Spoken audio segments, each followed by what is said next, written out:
Right then, 2 videos today? Yep. So WW3 is releasing in a manner of speaking on October 19th. It's actually releasing as an early access game. Now before anybody freaks out, okay, sit back down, because where I'm going with this might not be where you think I'm going with this, alright?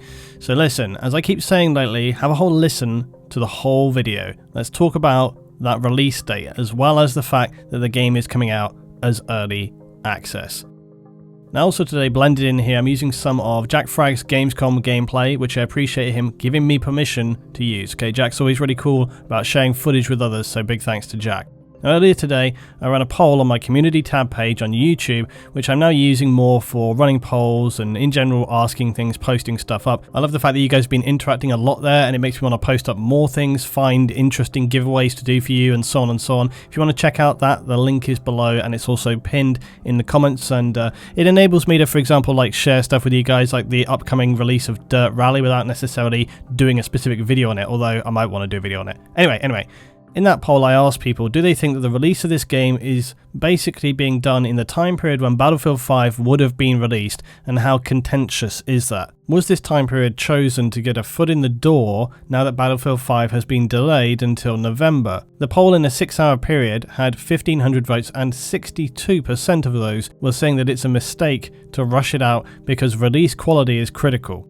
Now, we've seen this with games before, that first impressions count for a lot. My concern is that the gameplay we saw from Gamescom was a bit rough and ready, and will the game, even if you put early access aside, be in a good enough state to make people commit to the game? Now, no doubt, the team at Farm 51 have been working very hard, of course, since then.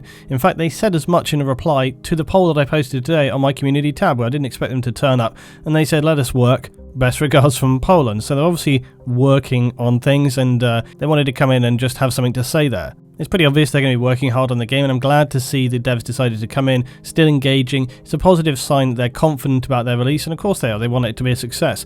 I'd always remind people that other games like Postscriptum have been in ongoing periods of preparation, and from almost a week-to-week basis have changed dramatically. It's really impressive to see, especially towards the end of a game cycle of development, how much a game can change and improve week to week. The feedback as well that the devs for WW3 received from Gamescom and in general around that time and subsequently is no doubt significant. So I feel pretty confident that they'll have taken that stuff on board, because one thing I'm seeing with this developer is that they're very adamant about listening and engaging, which are both really solid attributes when they're trying to enter this extremely competitive market. And you've seen that DICE, for example, with Battlefield 5 have been trying to do that more and more, even I would say very, very significantly in this release compared to the previous releases. So it's something that these FPS developers are seeing is incredibly necessary, and they're really pushing it, and Farm 51 have been doing that. Now, with all of that said, I do feel that this release date is placed to reap the benefits of players that are hungry for Battlefield when Battlefield is not present.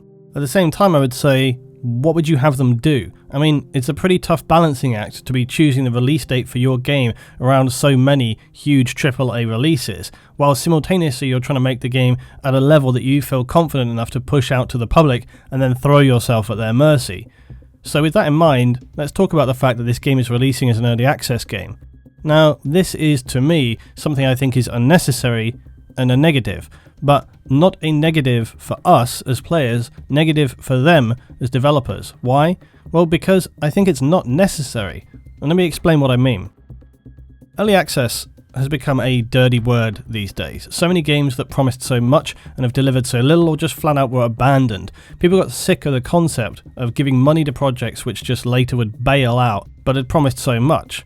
It's a little like politics, I guess, in that regard, people quickly becoming very cynical and jaded when these crazy promises are not fulfilled, and rightly so. Now, you probably remember me saying as much in my first video about WW3 that I had very little faith, because they promised so much, but with barely anything to show us at the time that it was going to be delivered. And more often than not, when people are promising you stuff which seem too good to be true, it's too good to be true. However, there is one thing to note here. If you had watched my recent video where I was talking about the releasing of games unfinished and asking the question, are many games releasing things unfinished these days? That they're not delivering content at release that was told that they were going to do so in the original pitch of the game? What game was that? Was that an indie game? Must have been a bunch of scroungers, right? Just after some quick cash and then running off? Oh no, wait, no, it's that multi-million-dollar Battlefield 5 game, right? Yeah, the AAA game that's not releasing with a ton of content and only bringing it out post-release. So kind of like an early access game, really. See, this is the thing. This is why I say World War 3 is doing itself a disservice by releasing as early access. They don't need to put that tag on themselves. Me, myself, I don't actually attach a negative connotation to early access because I think you as a gamer should know going into any early access, you gotta see what you're getting into.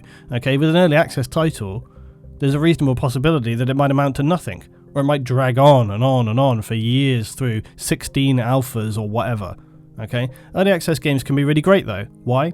Well, because obviously they enable the developer to basically work on it in a state of open development and testing to craft the game in conjunction with the audience. And by the way, is that not what Battlefield 4 did, basically, throughout its entire life as a game? Even after, when the sequel to that game was released, they were still working on and on with Battlefield 4.